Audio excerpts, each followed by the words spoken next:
저는 30대의 여자이고 대학에서 시간 강사로 일하고 있습니다. 3년 전에 인문학 관련 박사 학위를 받았고 논문 등을 집필하면서 틈틈이 대학에 강의를 나가는 형편이죠.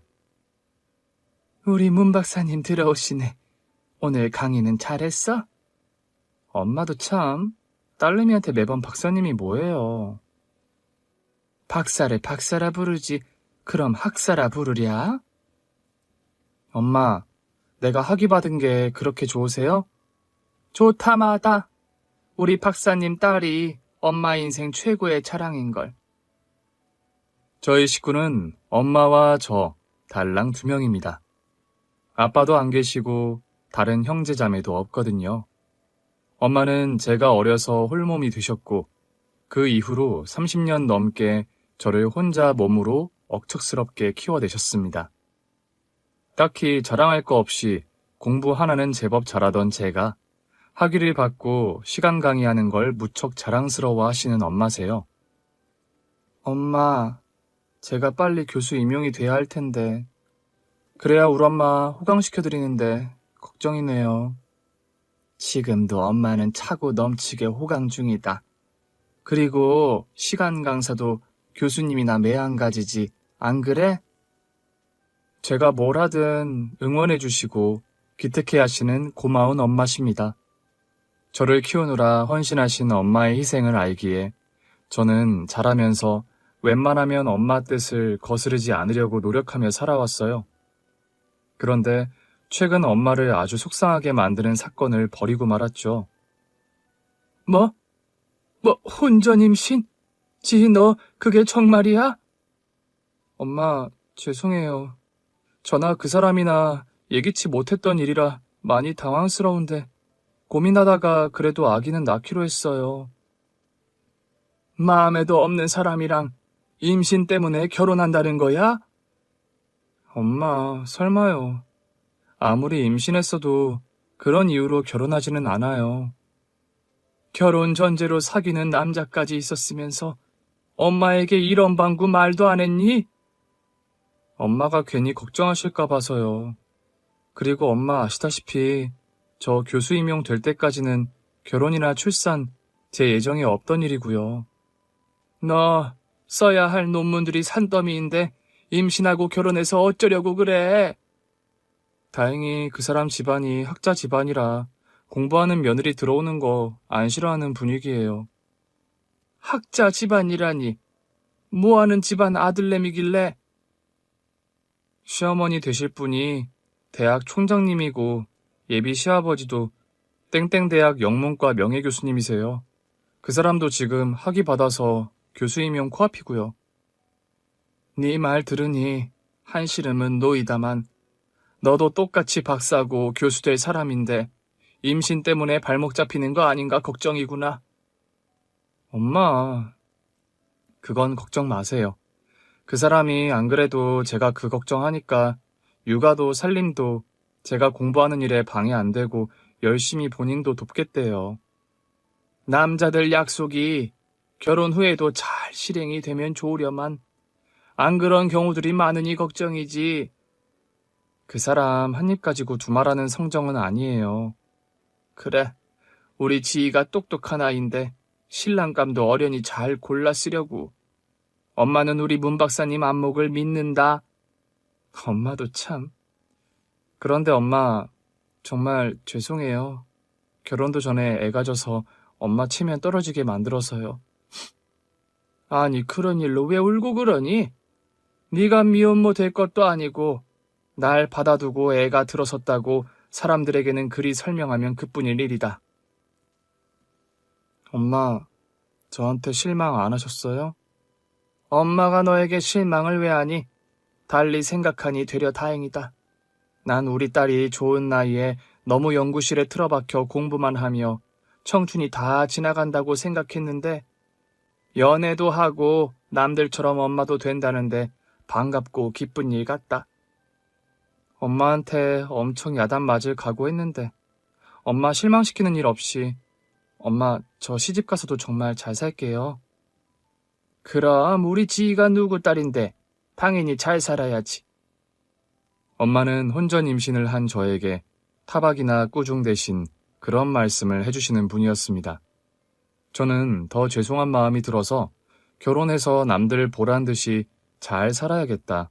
엄마 걱정시키는 일 절대 만들지 말아야겠다 결심을 했더랍니다. 결혼을 서둘러야 했던 상황이라서 상견례 날짜가 금방 잡혔습니다. 저는 엄마와 함께 상견례 장소로 나갔고 예비신랑 집안에서는 시부모님 내외와 시누이가 나와 앉아있더군요. 안녕하세요, 사부인.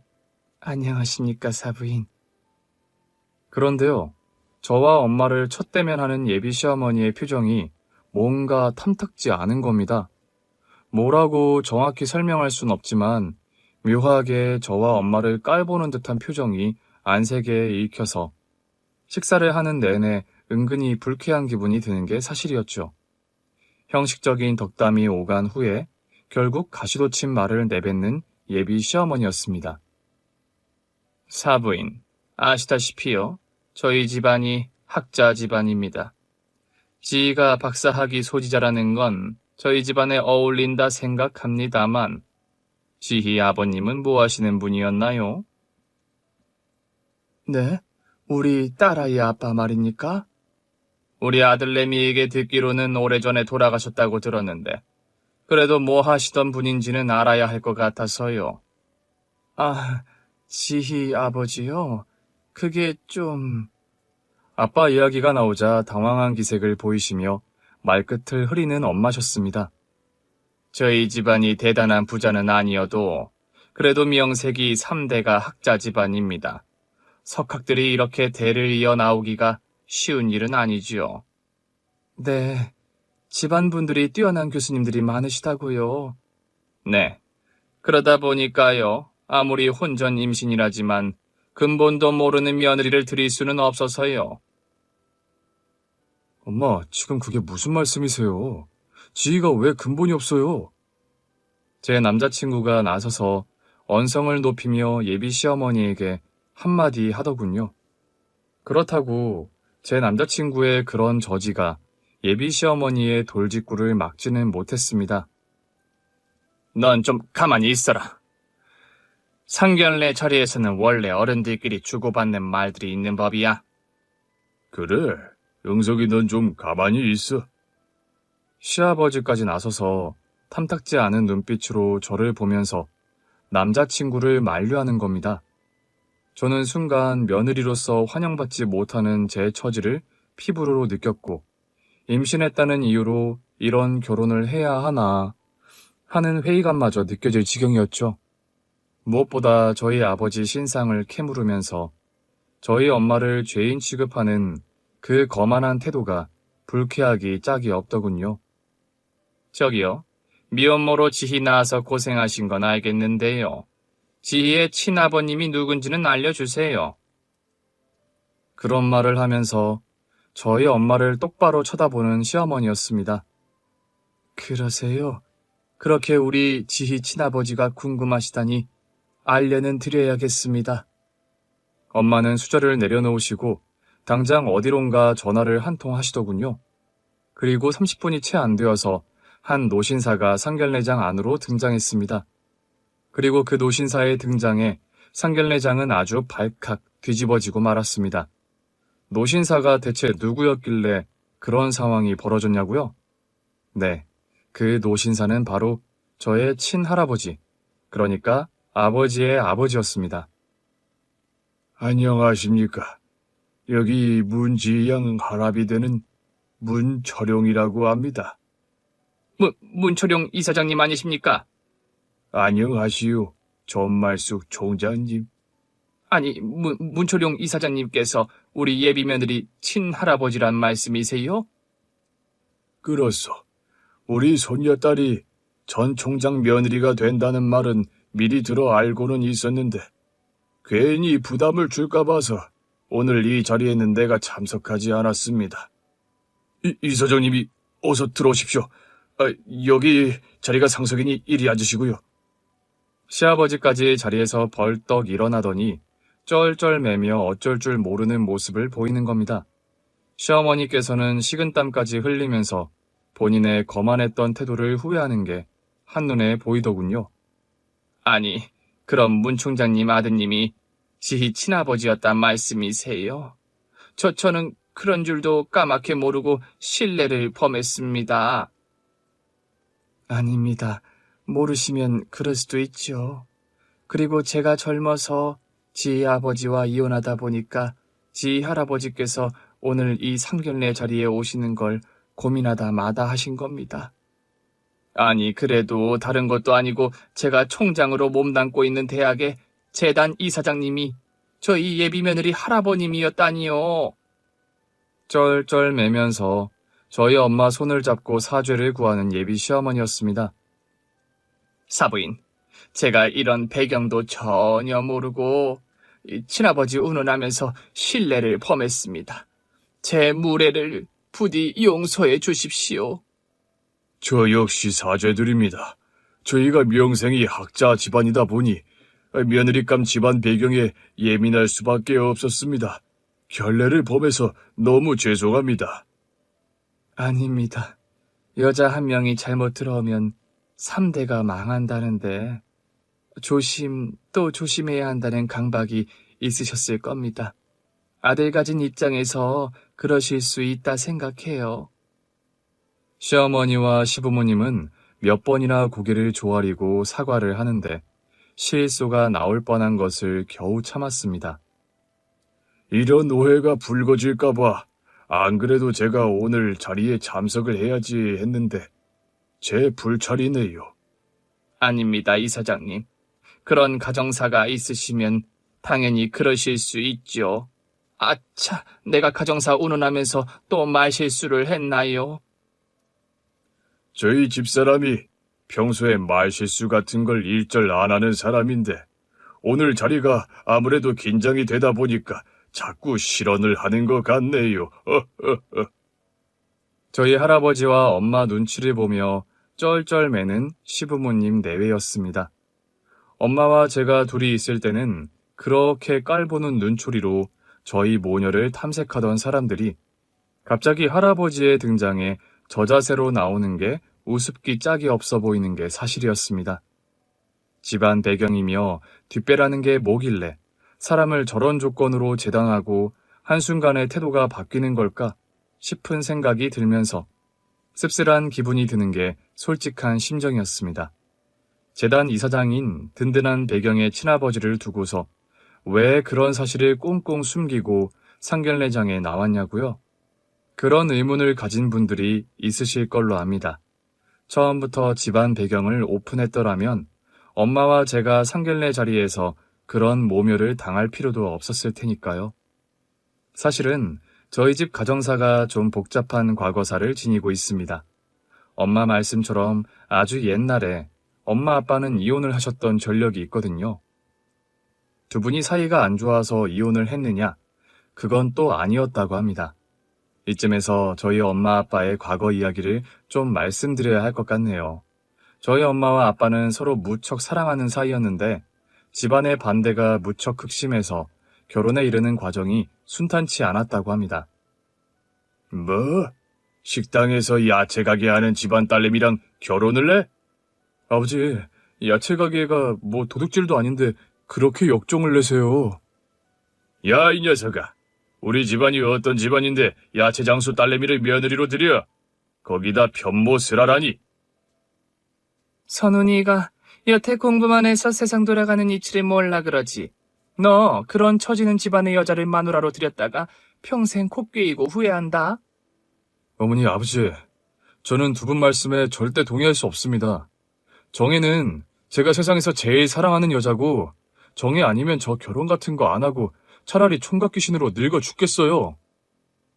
아빠는 쟁쟁한 사학재단 이사장의 아들이었고 거기다 명문대학을 졸업한 회계사였습니다.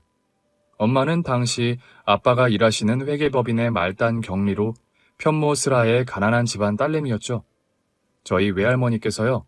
외할아버지가 일찍 돌아가시고 시장에서 야채 장수를 하며 오남매를 힘들게 키워내신 분입니다. 그런 가난한 집안의 맏딸이 저희 엄마였고 그런 친정 배경을 가진 엄마를 무시하고 탐탁지 않아 하는 본가 어른들이었다고 합니다. 외딸도 아니고 줄줄이 밑으로 딸린 동생들만 내시라면서. 하다하다 형제들 딸린 것까지 흠을 잡으세요? 가진 거나 많은 집안이면 모르겠다만 그 주렁주렁 딸린 동생들 누가 책임진다디. 막말로 부잣집에 시집와서 그 동생들 공부시키고 시집 보낼 작정이면 어쩌려고 그런 어리석은 짓을 해. 정혜는 그런 계산 속으로 저를 만난 여자가 아닙니다. 그 동생들 어리긴 하지만 다들 똘똘하고 착해서 지 앞가림 할 녀석들이고요. 네가 그 집 집구석 사정을 어찌 그리 잘 알아서 그런 장담을 해? 정혜를 만나온 시간이 있는데 왜 모릅니까? 거기다 저희 장모님께서 얼마나 억척스럽고 성실하신 분인데요. 억척스럽고 성실하면 뭐한다니? 겨우 시장통 골목서 야채나 파는 장사꾼 주제에.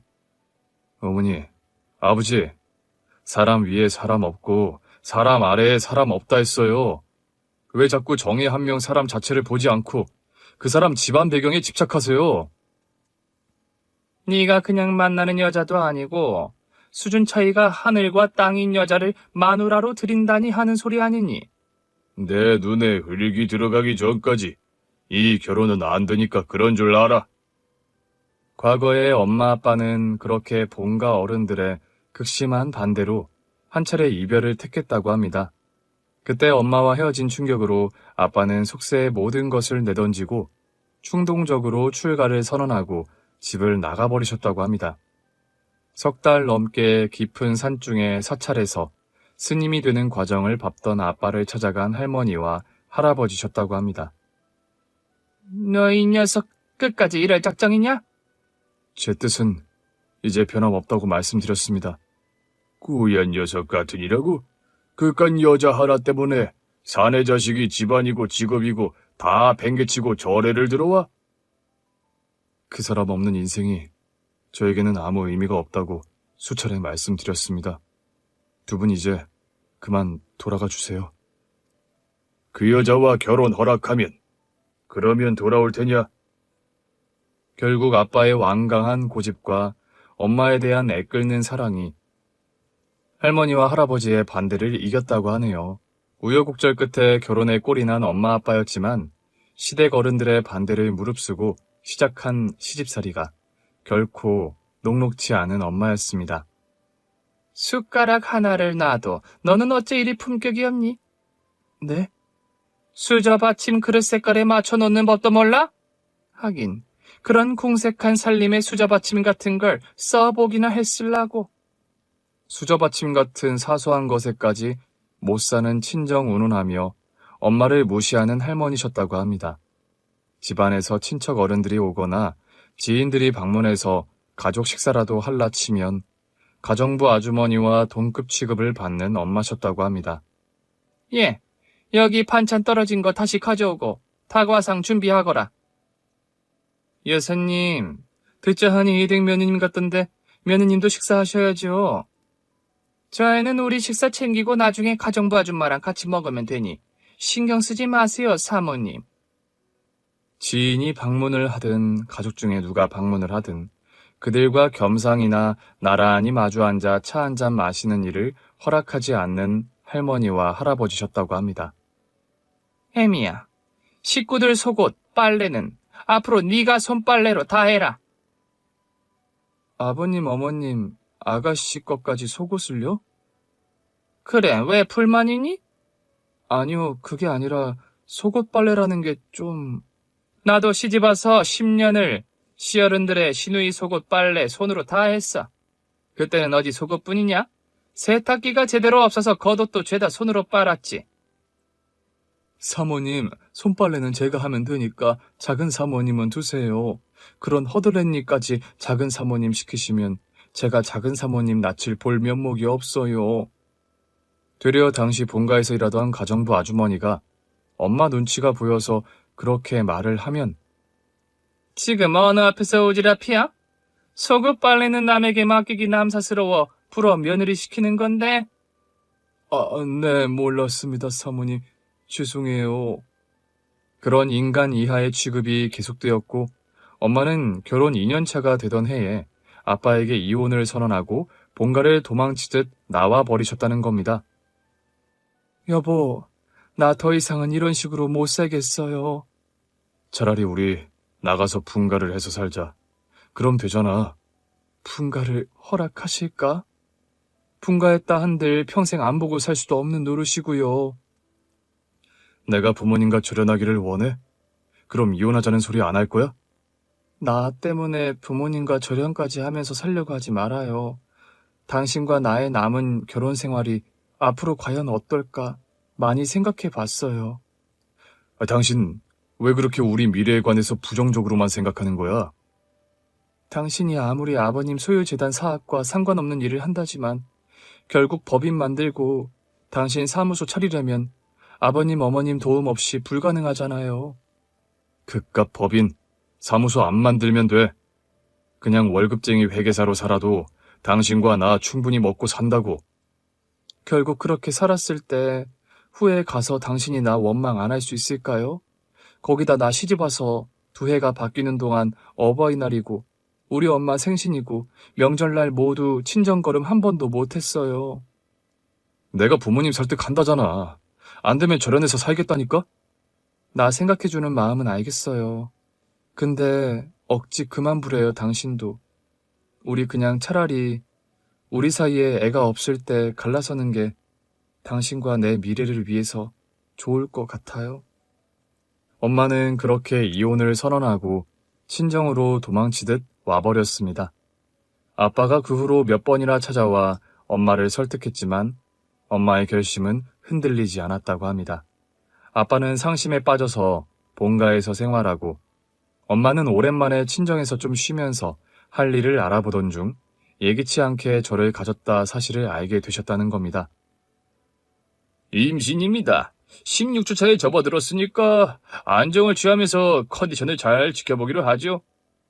선생님, 정말 제가 임신이란 말이세요?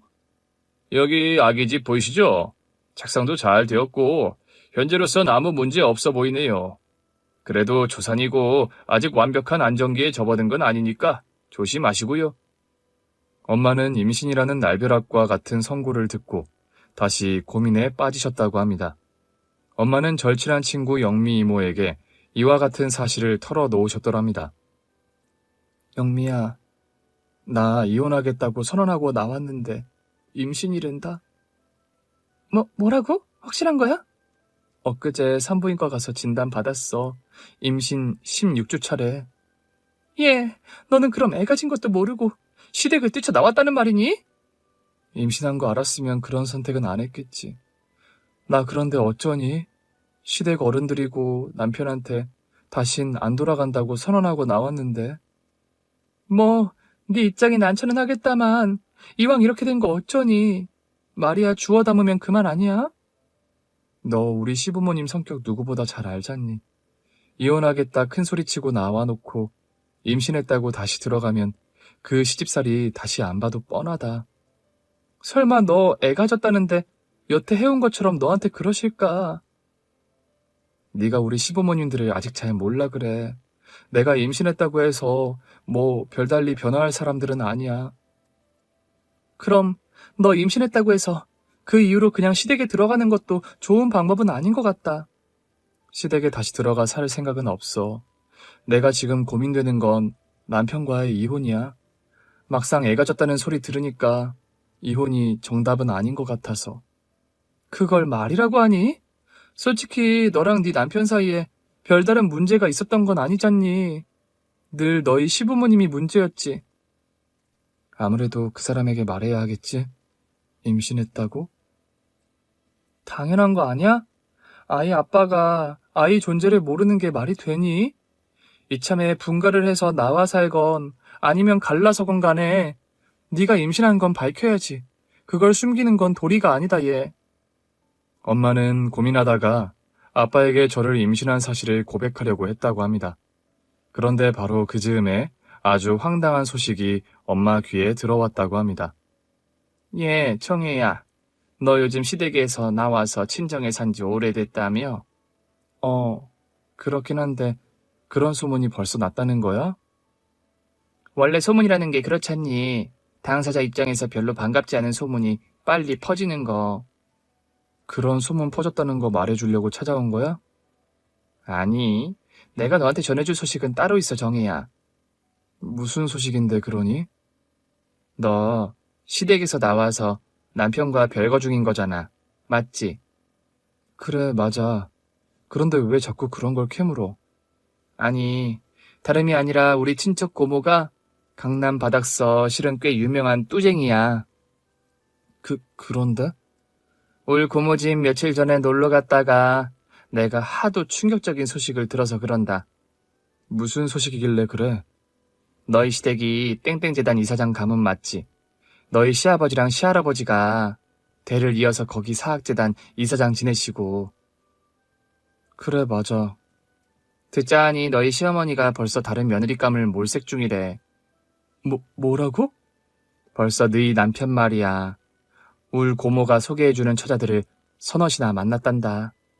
우리 남편이 여자들을 만나고 다닌다고? 맞선으로? 그래. 정략 결혼으로 다시 새장가 보낸다고 너희 시어머니가 아주 신이 나서 매일 우리 고모 집을 찾아온단다. 정말. 엄마는 너무 어이가 없어서 한숨을 내쉬며 실수가 나왔다고 합니다. 아무리 우리 고모가 뚜쟁이로 먹고 사는 분이라지만 내가 그랬다. 쌀자루니 금부치를 아무리 그 집에서 갖다 바쳐도 아직 이혼 접수도 안 한 유부남 맞선 자리를 그리 열심히 소개하지는 말라고 내가 한 소리 했어. 그랬니? 고맙다. 엄마는 떨떠름한 감사 인사를 하고 그 친구를 돌려보냈답니다. 마침 엄마의 절친한 친구인 영미 이모가 집에 놀러를 왔다가 또 그 상황을 시시콜콜 알게 되셨다죠. 뭐? 이혼 소장 접수도 안 했는데 뚜쟁이 통해서 맞선을 보러 다닌다고? 아마 시어머니 등살에 남편이 그러고 있는 것 같아. 3살 난 어린애도 아니고 무슨 어머니 등살에 그런다는 게 말이 되니? 네 남편 그런 사람으로 안 봤는데 이건 너무 경우가 아니잖아. 그 사람이 나를 몇 번이나 붙잡았는데 내가 계속 고집부려서 이혼하겠다 나와서 더 오기가 뻗쳐 그러는 것 같아. 너 임신했다는 말 아직 네 남편에게 안 했지? 아직 못했어. 해야지 생각하는데 오늘 친구한테 그 뚜쟁이 얘기 듣고 충격 먹었고. 이 미련한 거사. 너 더 이상 임신했다는 사실 숨겨서는 안 되겠다. 넌 그냥 있어. 네가 못하겠다면 내가 너희 남편 불러내서 할 테니까. 영미야, 내가 할게. 됐어. 너한테 맡겨뒀다간 아기 날 딸 다 되어서 너희 남편 새장가 가는 꼬락선이 보게 생긴 것 같으니까. 영미 이모는 엄마의 만류를 뒤로하고 그날 당장 저희 아빠를 만나서 단판을 지었다고 합니다. 퇴근길에 갑작스레 불러내서 죄송합니다. 아닙니다. 그런데 영미 씨께서 어쩐 일로 저를 보자고 하신 거죠? 일단 그거부터 물을게요. 저기 우리 정이랑 앞으로 어쩔 작정이세요? 그게 갑자기 무슨 말씀이시죠? 저랑 정이랑 속내 다 털어놓고 지내는 친자매 같은 사이인 거 아시죠? 제가 친정 언니 같은 입장으로 말씀드리는 거니 서운하게 듣지는 마세요. 무슨 일이길래 그러세요, 대체? 소문을 듣자 하니 요즘 뚜쟁이 통해 정략 결혼한다고 맞선 보러 다니신다면서요? 맞선이요? 무슨 그런 해괴망측한 소문이 다 있답니까? 다 사실 확인하고 온 거니까 괜히 둘러대지는 마세요. 정혜랑 별거 중에 일어난 일이니 제가 타박해서는 안 되는 일인가요? 그 사람이랑 저 별거 중이지. 아직 이혼한 것도 아닌데 무슨 제가 맞선을 봅니까? 저희 여동생 건과 헷갈리신 건 아니세요? 제 여동생이 홍기가 꽉 차서 요즘 저희 어머니 성화로 하루 걸러 선자리에 불려나가니까요. 그럼 사실은 그런 걸로 해두겠습니다. 저희가 오해한 거면 되려 더 다행이네요. 정혜, 제 집사람에게 무슨 일이라도 있나요? 동재 씨는 정혜랑 계속 부부의 연을 이어갈 생각이세요? 그걸 말이라고 합니까? 제가 다시 집으로 들어오라. 그게 싫으면 이혼 말이라도 취소해달라고 몇 번이나 부탁해도 싫다고 친정에 있는 게 집사람이에요. 시집살이를 그렇게 못 견뎌 하는데 그만 분가해서 나오시는 게 어때요? 제가 그걸 집사람에게 말 안 해봤을 것 같으세요? 분가하겠다. 부모님과는 절연해서 살겠다 해도 그것도 반대하는 집사람입니다. 그건 정혜가 현실적인 걸 걱정해서 그러겠죠. 아무래도 지금 동재 씨가 하는 일이 시부모님 서포트가 있어야 더 좋은 일이니까요. 전 애진작 그런 거 다 필요 없다고. 정혜에 너만 있으면 된다고 수백 번은 얘기했어요. 답답하다는 듯 커피숍의 테이블을 쾅 하고 내리치는 아빠였다고 합니다. 그래요. 동재씨 진심은 충분히 알겠으니까 말씀드리죠. 정혜요. 지금 임신 4개월이 넘어가요. 뭐라고요? 정혜가 임신을 했다는 말입니까? 네, 그래요. 시댁에서 짐 싸서 친정으로 뛰쳐나오고 얼마 안 돼서 임신 사실을 알게 되었고요. 그런 걸 알았으면 왜 진작 제게 말을 안 했답니까? 정혜 걔가 스스로 이혼하겠다고 선포하고 나왔으니 그랬겠죠. 거기다 요즘은 뚜쟁이 통해서 동재씨가 재혼자리 맞선 보러 다닌다고 오해까지 했으니까요. 정말 들을수록 너무 어이가 없고 기가 막히네요. 제가 무슨 결혼에 목맨 사람도 아니고 이혼도 안 하고 돌아오길 기다리는 집사람 두고 선을 보러 나가요? 오해가 풀렸으니 다행이네요. 동재씨, 그럼 두 사람 다시 시작해봐요. 정혜가 임신한 것도 그렇지만 제 보기엔 두 사람 다 아직 서로를 무척 많이 사랑하는 것 같으니까요. 아빠는 당장 자리를 박차고 일어나 나가서 본가로 향했다고 합니다. 오늘 회사에서 늦게 술자리 있다더니 일찍 왔구나. 어머니, 아버지, 드릴 말씀이 있습니다. 해 다진 시간에 무슨 할 말? 아빠는 할머니와 할아버지를 앞에 두고 그런 선포를 하셨다고 합니다. 저희 집사람, 정혜요. 수박 맞은 며느리 얘기를 왜 우리 앞에서 하지? 지 스스로 이혼하겠다고 선포하고 나간 그런 근본 없는 아이 말을 왜 꺼내니? 어머니, 아버지, 앞으로도 평생 그 사람을 그리 미워하실 겁니까? 너 지금 무슨 소리를 하려는 거야? 정혜를 그리 평생 미워하실 거면 저 역시 이 집에서 더는 못 살겠습니다. 지 스스로 너랑은 안 살겠다고 뛰쳐나간 여편네 하나 때문에 부모를 버리겠다는 게냐? 네, 아버지. 정혜요. 임신했어요. 제 아이를 가졌고 그 사람이 임신한 게 아니더라도 저는 그 사람을 택하겠습니다. 뭐라고? 너 지금 못난 여편네 하나 때문에 부모와 절연이라도 하겠다는 거야? 네. 그 사람 저와 결혼하고 지난 2년간 너무 인간답지 못한 대우를 받으며 모진 시집살이를 했습니다. 그 사람이 그런 고통 겪고 있다는 거 알면서도 눈 감았어요. 시간이 지나면 나아지겠지 하는 되도 않는 희망을 핑계로요. 결국 집을 나가 살겠다는 거야? 네. 어머니 아버지께서 정혜를 진짜 며느리로 인정하고 존중해 주실 마음의 준비가 되시면 그때 다시 찾아뵙겠습니다. 안녕히 계세요. 아빠는 그런 말을 남기고 여행 가방에 옷가지를 대충 싼 다음 집을 나와버리셨다고 합니다. 아빠는 그렇게 할머니 할아버지와 절연하고 엄마에게로 한달음에 달려오셨다고 합니다.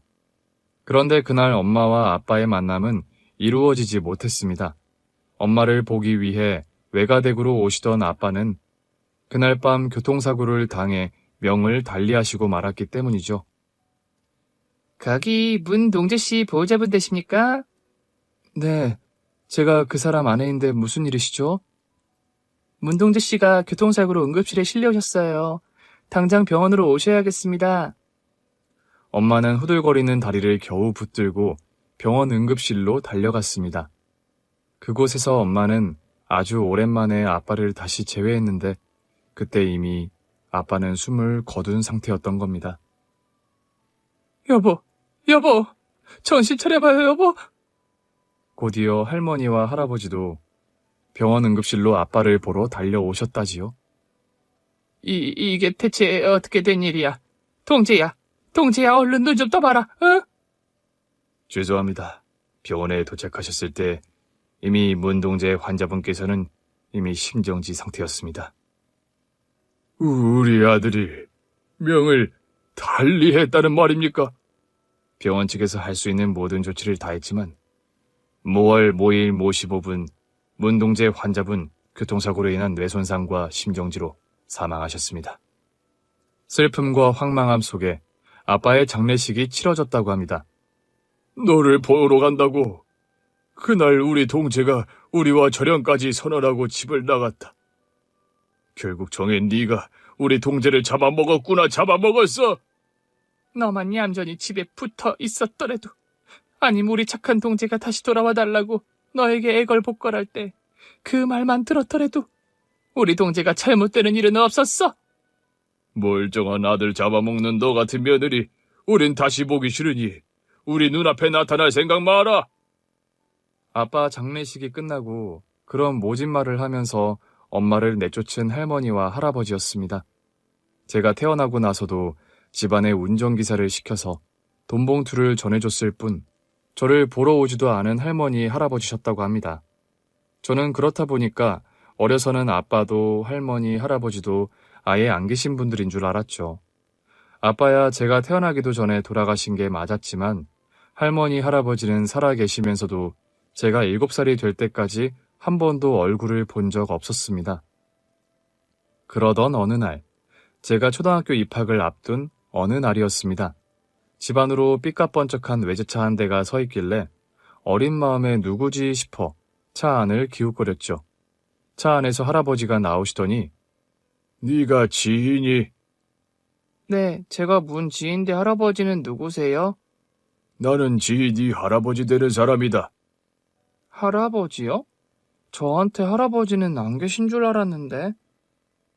그때 대문을 열고 엄마가 밖으로 나오셨고 할아버지를 보고 깜짝 놀라시는 겁니다. 아니, 여길 어떻게? 왜 내가 못 올 때라도 왔니? 아니, 그게 아니라요. 너무 갑작스레 방문을 하셔서. 이왕 온 김에 애미 너 나하고 얘기 좀 하자. 지희 아빠 장례식장에서 저에게 분명 말씀하시지 않았나요? 저를 다시 볼 일은 없을 거라고 하셨는데요. 너하고야 그렇다 치지만 지희는 우리 핏줄이고 어머니 동지 딸인데 그게 말이 되는 일이니? 이제 와서 나타나서 대체 무슨 말씀하시는 거예요? 너 아직 나이도 젊은데 재혼도 안 하고 그리 살 작정이냐? 갑자기 몇 년 만에 나타나셔서 재혼이라니, 그게 무슨 말씀이시죠? 보아하니 지희도 벌써 8살이고 엄마 손이 일일이 필요한 나이는 지난 걸로 보이는구나. 그런 말씀 하시는 이유가 뭔가요? 지희를 이제 우리가 데려가야겠다는 말을 하는 거야. 아니, 지희가 여태 유치원 졸업하고 초등학교 가는 동안 얼굴 한번 안 보고 지내시더니 이제 와서 이러시는 이유가 뭔데요? 지희가 여면이 우리 문씨 집안 핏줄이고 동제 피부치인데 우리가 언제까지 지희를 나 몰라라 할 줄 알았니? 그런 게 이유시라면 정기적으로 지희를 보여드리겠습니다. 그렇지만 그 이상을 요구하신다면 저는 들어드릴 수 없어요. 뭐라고? 우리 요구를 못 들어줘? 예나 지금이나 시건방진 건 하나도 안 변했구나. 지금 맥락에서 왜 그런 욕을 하시죠? 멀쩡히 잘 키우고 있는 딸내미를 뺏어가신다는데 어느 어미가 곱고 부드러운 말이 나오겠습니까? 생전 처음 보는 할아버지와 엄마는 그날 만나자마자 언성을 높이며 대문 앞에서 실랑이를 벌였습니다. 그때 집안에서 외할머니가 나와 엄마와 할아버지가 싸우는 모습을 보셨죠. 지혜미야, 대체 무슨 일이니? 엄마, 신경 쓰실 거 없어요. 이만 들어가세요. 아니, 지 친할아버지 아니시니 여긴 어쩐 일이시죠? 어쩐 일이라뇨? 모녀가 왜 이리 쌍으로 인사성들이 없는지. 할아버지가 소녀딸 보러 온 게 뭐 이상한 일이라도 된답니까? 듣자 하니 말을 너무 우습게 하시네요. 우리 지 태어난 게 엊그제인가요? 1년 전인가요? 지 벌써 8살이고 다음 달이면 학교 들어갑니다. 여태 지 크는 동안 코빼기도 안 보시다 이제 와서 이러시는 저희가 대체 뭡니까? 그동안은 지희가 어려서 엄마 손이 필요한 나이니 어쩔 수 없이 저희 집안에서도 참고 기다렸던 겁니다. 참고 기다려요? 대체 뭘 그리 기다리셨답니까? 우리 지희 데려갈 날이요. 뭐라고요? 누가 그대에게 지휘를 준답니까? 누구 마음대로요? 지희 애미 미래를 위해서나 지희 미래를 위해서나 지희가 어느 집에서 자라는 게 좋을지는 사돈께서도 너무나 잘 아실 텐데요. 아니요. 저는 잘 모르겠습니다. 지희 엄마는 분명 제 딸이에요. 자식을 어미가 키우는 것만큼 당연하고 합당한 도리가 세상 천지 있답니까? 이 댁에서 지희를 길러서 지희에게 대체 뭘 해줄 수 있죠? 이런 집안 형편과 수준에서 지희에게 뭘 얼마나 대단한 뒷받침을 해주게요. 그런 막말 하시려고 찾아오신 거면 그만 돌아가 주세요. 지희 아빠 명을 달리한 마당에 아버님께 그런 소리를 들을 이유도 없고 제가 엄마 자격 없을 만큼 부족한 것도 없습니다. 결국 네 고집대로 지희를 키우겠다는 거야? 제 고집이 아니라요. 제 배 아파 낳은 제 딸은 제가 키운다는데 왜 대도 않는 억지를 부리세요? 네 어머니 야채 장수에 요즘은 너도 그 장사 도와서 먹고 산다며. 네, 그런데 왜 그러세요? 대를 이어 물려줄 일이 그리 없어서 시장 통서 야채 파는 일을 전수하고 앉았어. 우리 문씨 가문에서 우리 집안 핏줄을 그런 식으로 키울성 싶으냐? 지희는 문씨 집안 핏줄 이전에 제 딸입니다. 누가 네 딸 아니라든 무엇이 네 딸 지희를 위해 옳은 선택인지 너도 머리가 있거든 생각을 한번 해보라는 거야. 자식은 엄마 품에서 크는 것만큼 좋은 선택지가 없습니다, 아버님. 네 입에서 아직 아버님 소리가 나온다는 것이 용구나. 처음부터 나는 네 근본 없는 그 거만함이 마음에 안 들었다. 제발, 지희 앞에서까지 저를 그런 식으로 욕보이실 건가요? 욕을 보여? 내가 무슨 욕을 보였다고 그러니? 멀쩡한 집안 아들 잡아먹은 것도 모자라 이제는 내 손녀딸까지. 그때였습니다. 외할머니께서 집안 마당에서 배추를 절인다고 꺼내놓은 소금을 할아버지 면전에 마구 뿌려버리셨다고 합니다. 언제까지 우리 딸을 아들 잡아먹은 귀신 취급할 거요? 이 못돼 먹은 할아범아! 우리 딸 그렇게 개차반 취급할 거면 다시 우리 집에 얼씬거릴 생각도 마라! 외할머니의 소금 뿌리기 공격에 봉변을 맞다시피 하며 돌아가 버린 할아버지셨다고 합니다. 그 후로 저희 본가에서는 저의 학비와 생활비 지원해 주셨다고 합니다. 다른 건 몰라도 제 공부와 학업에 들어가는 비용을 모두 본가에서 지원을 해주셨던 거죠. 제가 머리가 굵어가면서 저는 몇 번 할머니 할아버지 댁을 방문한 적이 있었습니다. 그런데 그럴 때마다 아이고 멀쩡한 내 아들 잡아먹은 화상 같으니라고. 그래 네 어미는 네 애비 잡아먹고 요즘도 말짱하게 잘 지낸다든? 네 엄마란 사람은 애초에 우리 문씨 집안과 격이 맞지를 않는 사람이었다. 지희 너도 네 엄마 따라 고집 부릴 게 아니라 이 집으로 들어와서 학교도 더 좋은 곳을 다니도록 해. 네가 우리 집에만 들어오면 과목별로 개인 과에 붙여주고 운전기사 모는 차 타고 학교 다닐 텐데 왜 그리 네 엄마 밑에 붙여서 궁색하게 학교를 다녀? 지희 네가 네 아비를 닮아 공부머리가 있어 성적도 잘 나오는데 이참에 본가로 들어와 사립학교로 전학해라. 한 1년 그곳을 다니다 외국으로 유학을 알아봐도 좋고. 할머니, 할아버지, 더는 본가에 방문하지 않겠습니다. 그게 무슨 소리야? 매번 제가 찾아뵐 때마다 엄마에 관해 그런 소리 하시는 거 더는 듣고 있기 힘듭니다. 뭐라고? 네 아비에 이어 너까지 대를 이어 네 애미 때문에 우리를 등지겠다는 거야? 아빠가 엄마 때문에 두 분을 등지셨다고 하는데 옛날에 아빠가 왜 그런 선택을 하셨는지 저 역시 이해가 가요. 안녕히 계세요. 엄마를 인정하지 않는 분들은 저에게 할머니, 할아버지실 수도 없습니다. 저는 중학교 2학년 때에 그런 말씀을 드리고 다시는 본가를 찾지 않았습니다. 엄마가 왜 더 이상 할머니, 할아버지 댁을 찾지 않냐고 여쭤보셨지만 그냥 불편하고 귀찮다는 대답으로 얼버무렸고 자세한 말씀은 드리지 않았어요. 그렇게 할머니, 할아버지와 거의 절연하다시피 해서 고등학교, 대학교를 졸업하고 현재의 나이가 되도록 딱히 왕래 같은 걸 하지 않고 지내왔습니다. 그런 저였기에 제 상견례 자리에 할아버지가 나타나시자 당황한 게 사실이었죠. 그날 상견례 자리가 끝나고 나서 저와 엄마, 할아버지는 오랜만에 셋이서 대화를 나누게 되었습니다. 그간 잘 지냈니? 예, 잘 지냈습니다. 그래도 전화를 해줘서 고마웠다. 알고 보니 엄마는 제 결혼식을 앞두고 제가 결혼한다는 말을 본가에 전하셨더라고요. 과거는 과거 일이고 지 결혼하는 일은 말씀드려야 할 것 같아서요. 잘했다.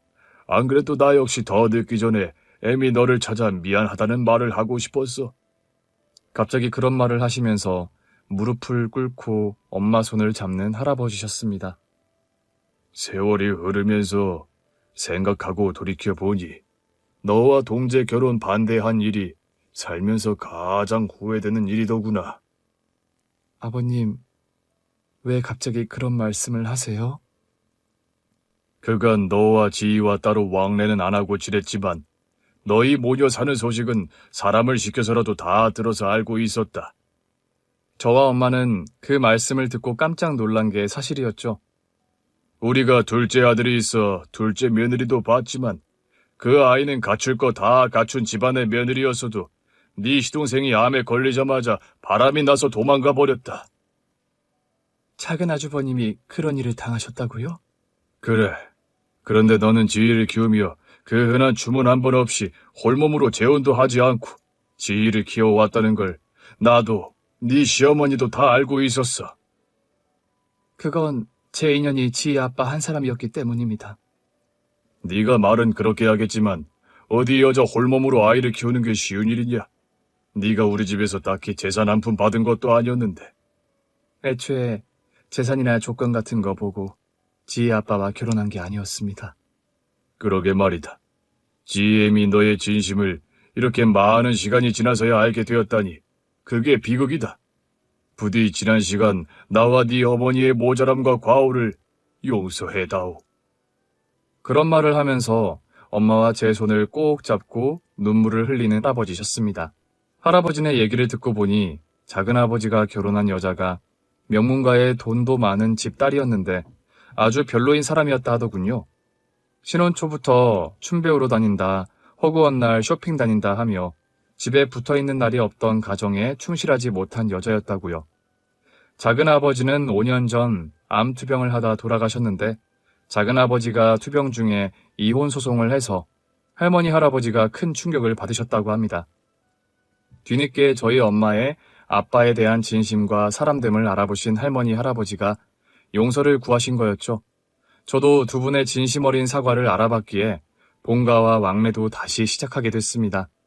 얼마 후에 제 결혼식을 올리게 됐고 저는 버진로드로 돌아가신 아빠 대신 할아버지의 손을 잡고 걸어가게 됐어요.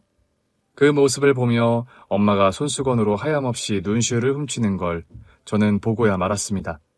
제가 결혼식을 마치고 신혼여행을 다녀오고 무사히 건강한 사내아이를 출산하고 얼마 안 되어서 할아버지께서 수천하셨다는 연락을 받았습니다. 저는 100일도 안 된 갓난아기를 등에 업고 할아버지 장례식장을 찾았어요. 돌아가시면서 상당한 지분의 유산을 저뿐 아니라 엄마에게도 상속해 주신 할아버지셨습니다. 임종 전에 엄마를 불러 그런 유언을 하셨다는 할아버지십니다. 에미야, 미안했다.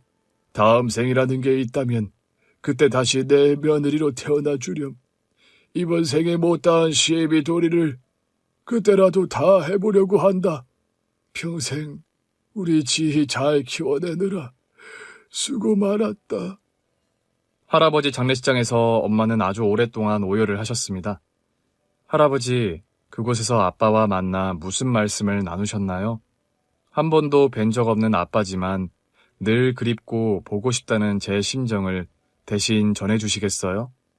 엄마도 아빠를 평생 그리워하며 살아오셨는데 엄마가 아빠 얘기가 나오면 늘 하시는 그 말씀도 좀 전해주시면 좋겠습니다. 여보, 나 만나러 오는 날 사고 당하게 해서 미안해. 내가 좀 더 마음을 열었더라면 당신이 그리 황망하게 가지 않았을 건데 마음에 없이 갈라서자는 말 한 것도 용서해줘요. 내 인생의 남자라곤 그래도 당신 하나였으니 그거면 좀 당신 마음이 풀릴까요? 평생 아빠 한 분만을 해바라기 하며 살아오신 엄마입니다. 그런 엄마의 진심이 가 닿는다면 아빠의 마음도 조금은 달라지겠죠? 진심은 통한다는 말이 있지만 때로 어떤 진심은 그 마음이 상대에게 가서 전해지는데 평생이 걸리기도 하는 것 같습니다. 저희 엄마의 진심이 할머니, 할아버지에게 가 닿는 시간이 그랬고 또 하늘나라에 계신 아빠에게 가 닿는 시간이 그랬던 것 같아요. 여러분의 귀한 진심은 부디 오해와 지연 없이 사랑하는 분들에게 빨리 가 닿길 기원해 봅니다. 그런 행운이 여러분의 가정에 가득하시길요. 긴 얘기 들어주셔서 정말 감사합니다. 오늘 준비한 사연은 여기까지입니다. 재미있게 들으셨다면 구독과 좋아요, 알림 설정까지 눌러주세요. 그럼 저는 다음 사연으로 찾아뵐게요. 오늘도 건강하고 행복하세요.